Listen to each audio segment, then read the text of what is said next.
It's 8 p.m. and here are our top stories in 90 seconds. I may wear a mask a few more times just because it's a habit now. But good for them. It's a good sign.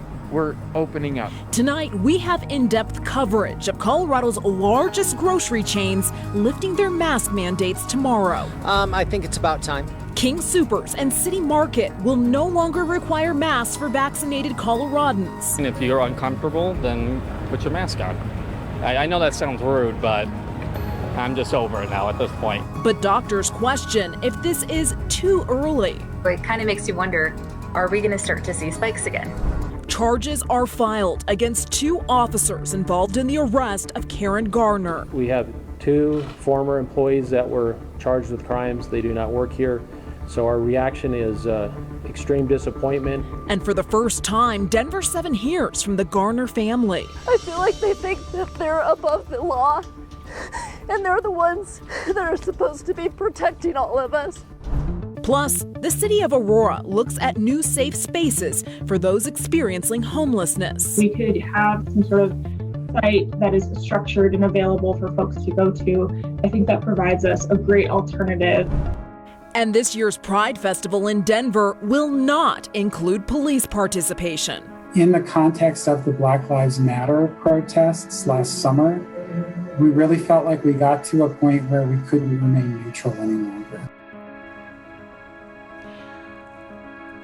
Good Wednesday evening, and thank you for watching Denver7 News on Local 3. I'm Jessica Porter. We are following breaking news right now in Denver. Police have shot a person near the intersection of Federal and Harvard.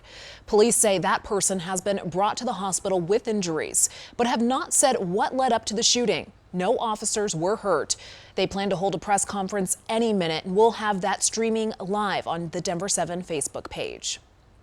Starting tomorrow, King Soopers and City Market locations in Denver will no longer require masks in stores. Kroger, which owns both chains, made the announcement today. That means fully vaccinated customers and employees no longer need to wear masks. Non-vaccinated employees will be required to wear masks, while it will just be a recommendation for non-vaccinated customers. Pharmacy and clinic workers will still be required to wear one. This is something that will impact almost all Coloradans. All of our state's 116 King Soopers locations are located along the Front Range, while most of the state's City Market locations are in the High Country and Western Slope. Tonight, we're going in depth on this decision to lift mask requirements. While this may be a good sign for customers, it could put added stress on employees. Last year, several King Soopers employees died from complications with COVID. Here's Denver7's Addie Guajardo. The last 300-plus days, masks It meets the requirement. became part of the grocery checklist. No, it's not an imposition. Wearing a mask is not a difficult thing. To protect employees and shoppers from COVID-19. At the height of the pandemic, employees were hailed heroes for keeping store shelves stocked and putting their life on the line. Today, they held a memorial for 3 King Soopers employees who died from the virus. A glimmer of hope. More vaccinated Americans means no more masks in the grocery aisles. Nearly 2.4 million people of nearly 5.8 million living in Colorado are fully vaccinated. If you are fully vaccinated, you can start doing the things that you had stopped doing because of the pandemic. Last week, the CDC dropped the mask mandate in most cases for people who are fully vaccinated. Trader Joe's followed, and so did Costco. And now Kroger, the parent company of King Soopers, is the latest to join the movement and change their mask policy.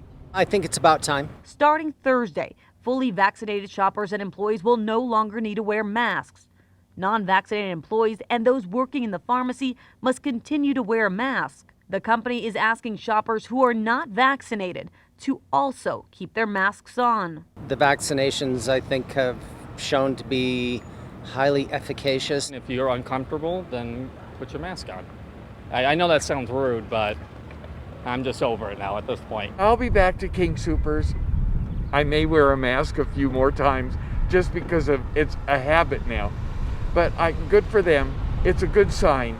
We're opening up. King Soopers employs 23,000 people across the state. As an incentive, they're offering a one-time $100 bonus to to employees who receive the vaccine. I think that's the beginning of all good things, and also maybe the cusp of getting other folks to think about getting the vaccine. Now you might be asking yourself, well, how do I know the shopper next to me is actually fully vaccinated? Well, you don't. It's really all part of an honor system. It's why not everyone is on board with ditching the masks. A union representing grocery store workers says their numbers show that this pandemic, this COVID-19, continues to threaten grocery store employees, adding that more than 200 million Americans are still not vaccinated. Reporting live in Denver, Addie Guajardo, Denver7.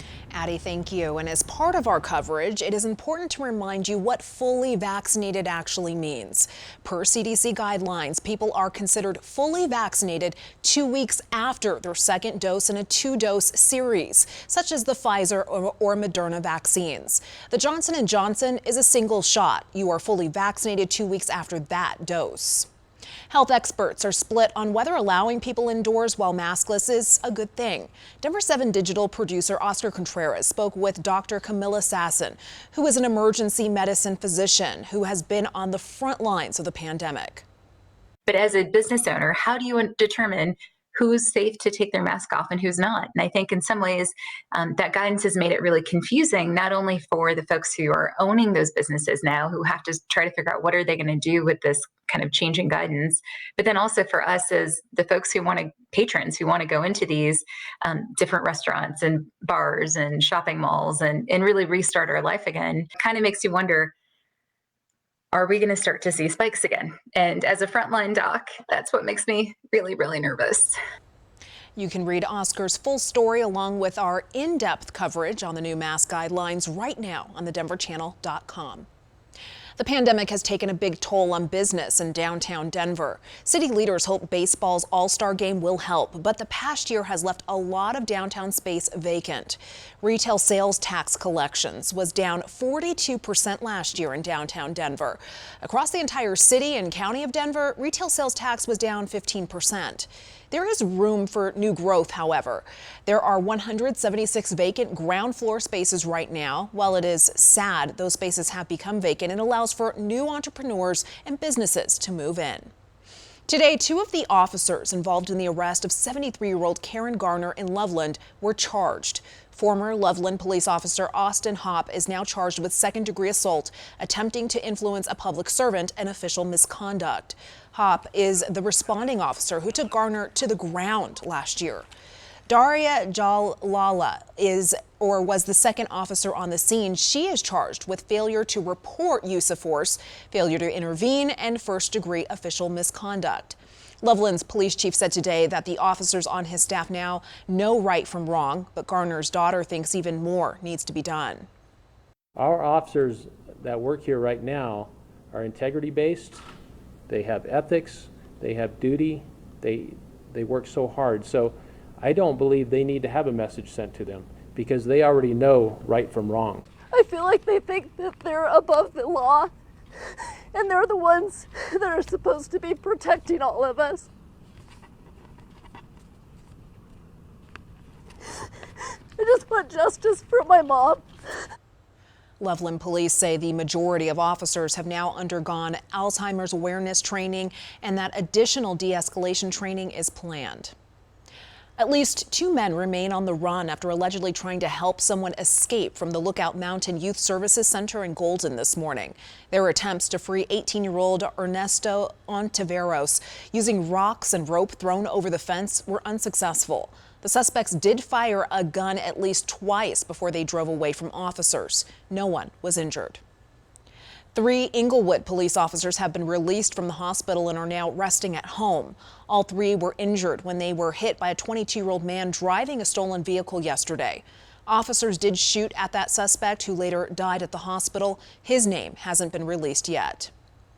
New tonight at 8, the city of Aurora held an open house to look at possible safe living spaces for people experiencing homelessness.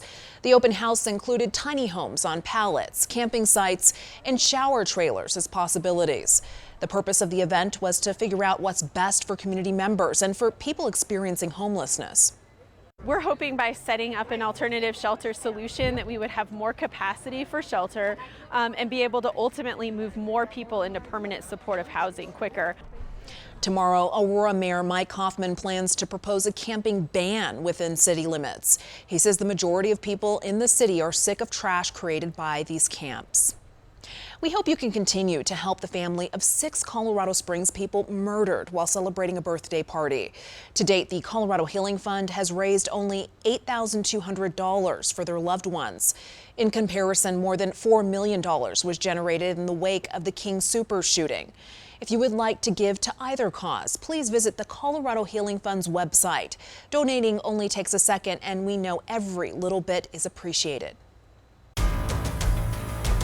This was not a decision made lightly, and it was actually made with kind of a heavy heart. Denver's Pride Festival will not include police participation this year. We got to a point where we couldn't remain neutral anymore. But excluding one group from a parade built on inclusivity could be a slippery slope. What the community says needs to be done to rebuild relationships. Scattered storms ending tonight. Tomorrow, more sunshine and warmer. And coming up later, the Central 70 project is providing relief for many, but has produced nothing but headaches for some for years. The highway, where it currently is, it cut Swansea in half. It took out many homes in Elyria and Swansea.